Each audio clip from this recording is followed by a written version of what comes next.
देखो अब हम बात करने वाले 28 यवागु का वर्णन।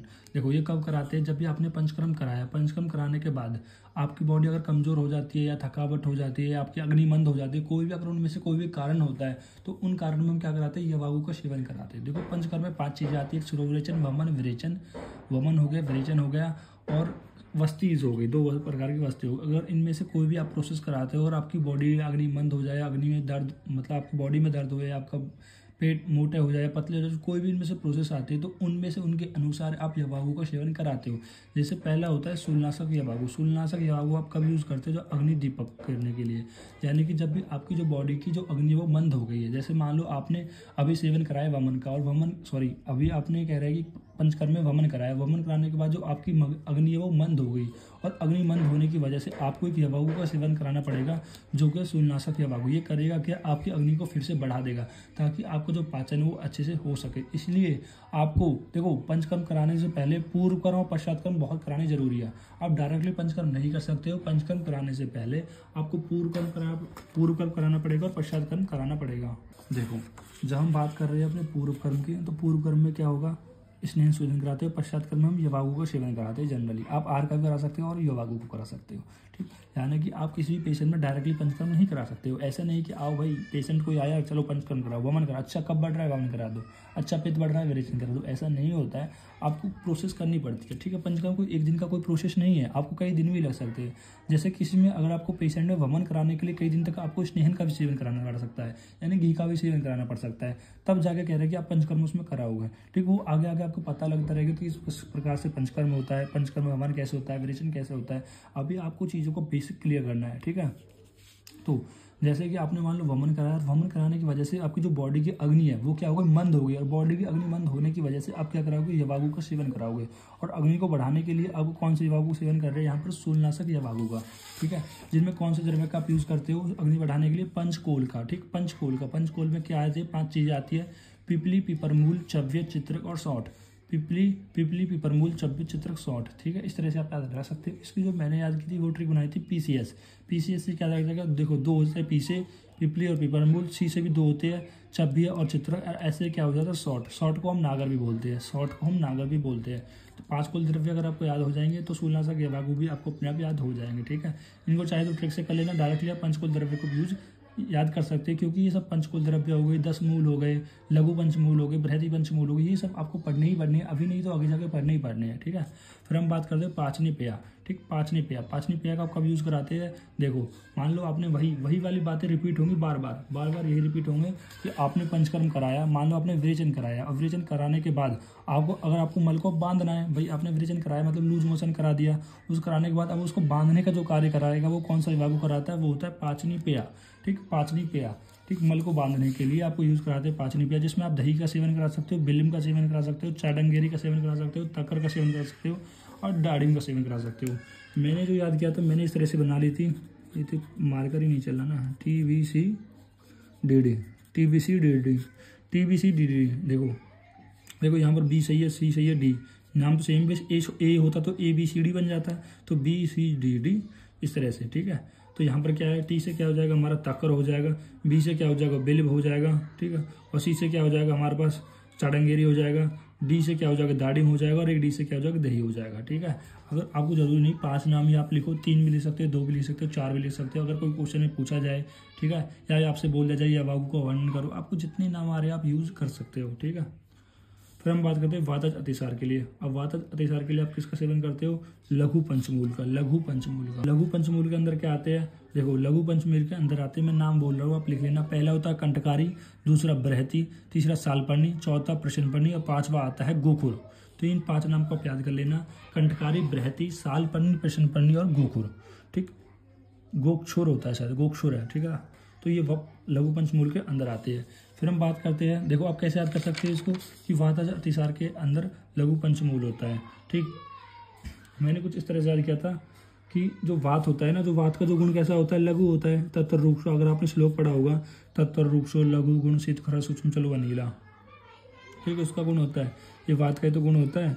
तो इससे आप याद कर सकते हो लघु पंचमूल के बारे में, ठीक। देखो मैं यहाँ पर अतिसार के बारे में बताता हूँ। अतिसार का मतलब होता है डायरिया, मतलब डायरिया से हम समझते हैं अतिसार को, ठीक, अभी यहाँ पर जो हमारे आयुर्वेद में जो अतिसार होता है वो कई प्रकार का होता है। एक होता है वातज अतिसार और एक होता है पित्त और श्लेष्मिक यानी पित्त और कफ का अतिसार, और तीसरा होता है रक्त अतिसार और एक होता है आम अतिसार। यानी 4 प्रकार का यहाँ पर अतिसार के बारे में बताया है। पहला अतिसार मतलब जो पहला जो आपको डायरिया होता है वो वात की वजह से हो सकता है। तो दूसरा जो आपको डायरिया होता है वो पित्त और श्लेष्मिक की वृद्धि की वजह से हो सकता है। तीसरा होता है वो रक्त की वजह से भी आपको हो सकता है। चौथा हो जाता है आम की वजह से भी कह रहे हैं कि आपको अतिसार हो सकता है।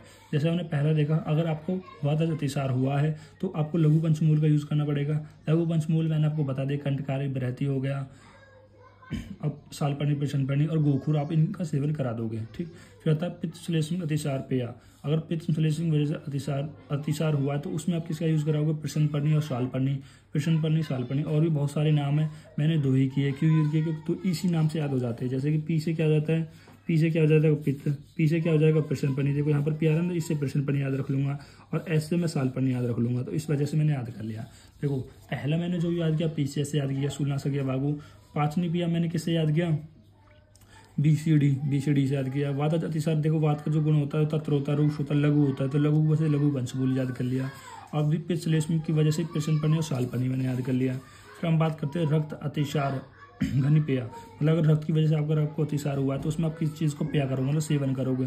तो उसमें प्रशनपर्णी, नीलकमल, सुगंध और नागर। प्रशनपर्णी, नीलकमल, सुगंध और नागर। इसकी मैंने ट्रिक क्या बनाई है कि प्रशन क्या नीलकमल से सुगंध आती है? देखो प्रश्न पूछता है, मतलब कोई आदमी व्यक्ति है तो एक प्रश्न पूछता है कि प्रश्न क्या है कि नीलकमल से सुगंध आती है, तो उसने बोला नहीं, नीलकमल सुगंध नहीं आती है।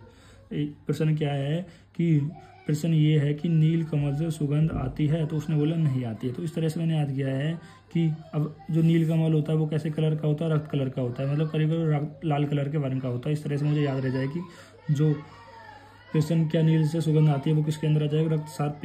रक्तसार घनी पिया के अंदर आ जाएगा। ठीक, और आप अपनी तरह से याद कर सकते हो। फिर हम बात करते हैं आम अतिसार की।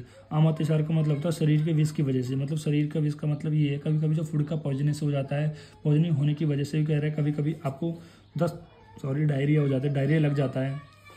ठीक है, डायरिया हो जाता है। ठीक, आपने देखा भी होगा कि कभी आपने गर्म खा लिया, ठीक है, या फिर बहुत आपने बाहर का खा लिया कुछ, तो उसकी वजह से आपका पेट खराब होकर आपको लूज मोशन लग गए, तो इसको हम बोलते हैं आम अतिसार। जिनके लिए आप किस द्रव्य का यूज़ करोगे वो होता है हमारा दाडिम, अतिविष और सौंठ या नागर, जिसको मैंने ट्रिक बनाई है दास से।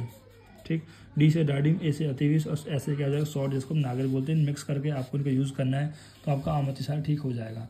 फिर हम बात करते हैं मूत्र करंदर की। मूत्र करंदर में क्या यूज़ करते हैं? देखो पहले तो मूत्र करंदर का मतलब होता है मूत्र का विकार, यानी कि जब भी आपको टॉयलेट करने में पेनफुल हो, मतलब जब भी आप टॉयलेट करते हो तो उसमें कुछ पेन हो तो उसको हम बोलते हैं मूत्रकरण। तो उसमें आप किस द्रव्य का सेवन कर सकते हो?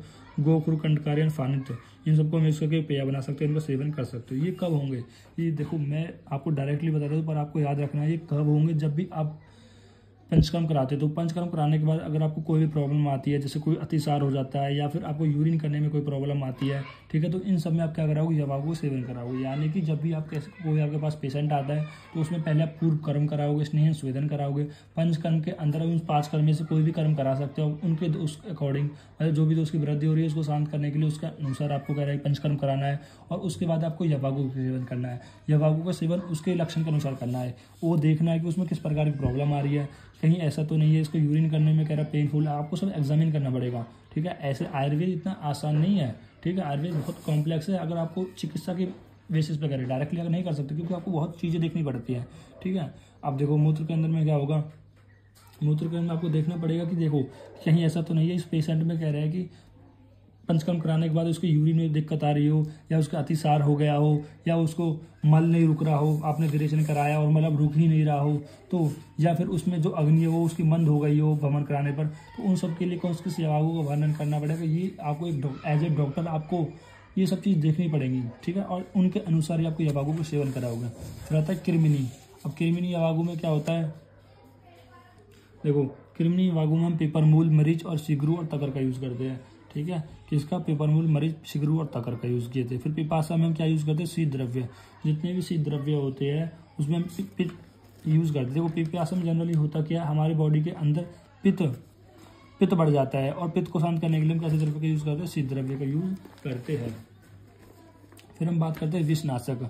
ठीक है, अगर मान लो आपकी बॉडी में विष बढ़ जाए तो उसको नाश करने के लिए आप कौन से यवागु का सेवन करोगे? विषनाशक। और कौन से द्रव्य का यूज करोगे? सोमराजी। मैंने कैसे याद किया था? देखो शिव ने कह रहे देखो जो विष पिया था वो किसने पिया था? शिव जी ने पिया था। शिव जी ने तो कह रहे विष पिया था, तो विष से क्या रख लोगे? सोमराजी। और काश्य में प्रयोग यवागु, यानी कि पंचकर्म कराने के बाद, ठीक है, पंचकर्म कराने के बाद अगर आपकी बहुत ज़्यादा कमजोर हो गए तो आप उसमें किस प्रकार के यवागु का सेवन कराओगे? तो वो होता है काश्य में प्रयोगार्थ यवागु। ठीक है, उसमें आप किस द्रव्य का सेवन कराओगे? सुअर का मांस का सेवन कराओगे। सुअर के मांस से क्या होता है? ब्रह्मण का कार्य करता है। यानी कि आपने इस रूप सुना होगा कि सर्वदा सर्वान सामान्य वृद्धि कारणम, यानी कि मांस खाने से मांस की वृद्धि होगी। तो उसी प्रकार से अगर कोई भी व्यक्ति है, ठीक है, अगर वो बहुत ज़्यादा कमजोर हो गया है पंचकर्म कराने के बाद, तो आप उसमें सुअर का मांस का सेवन कराओगे, जिससे उसकी बॉडी में ब्रह्मण का कार्य होगा, यानी कि एनर्जी से मिले। फिर होता है मेद रोग में प्रयोग करते बागु। मेद रोग में कौन सा आप यवागु को यूज करोगे? गुवे धुकाना। देखो गुवे धुकाना में 3 चीज आती है, जौनरी, जनेरा और मकई। तीनों चीज़ों का कॉम्बिनेशन होता है। जौनेरा, देखो जौनरी, जवेरा और मकई, इन 3 चीज़ों से क्या होता है? मेद रोग में अगर आपको कोई भी मेदस रोग हो जाते हैं तो उसमें आप कैसा यूज करोगे? जौनरी, जनेरा, मकई। ठीक है, किसके साथ करोगे? मधु के साथ करोगे। मधु मतलब शहद के साथ इसका सेवन करोगे। फिर आता है स्नेहार्थ पेया। ठीक, स्नेहार्थ पेया में क्या क्या सेवन करोगे? मतलब अगर आपको स्नेहार्थ पेय में सेवन कराना है तो आपको घृत का सेवन कराना पड़ेगा, तेल प्रधान प्लस लवण, इन सबको मिक्स करा के आपको उनको देना पड़ेगा। फिर होता है हमारे पास रूक्षनाथ पेया। रूक्षनाथ पेया में क्या जाता है हमारे पास? कूश की मूल, अम्लक और श्यामा का। मैंने कैसे याद किया था? कास करके मैंने कुछ ये याद कर लिया था, यानी कि कूश की मूल, अम्लक और श्यामा का। ठीक, फिर आता है श्वास खास हानि पेया। देखो श्वास खास हानि पेया, तो इसमें क्या यूज करते हैं हम? 10 मूल। 10 मूल कैसे याद करोगे? जो 10 दिन तक कह रहा है कि आपकी खांसी, मतलब जो खास होती है, मतलब जो खांसी होती है वो 10 दिन में जाती है। मैंने याद किया 10 दिन से मतलब 10 मूल। अब मूल में कह रहा है कि 10 द्रव्य आ जाएंगे।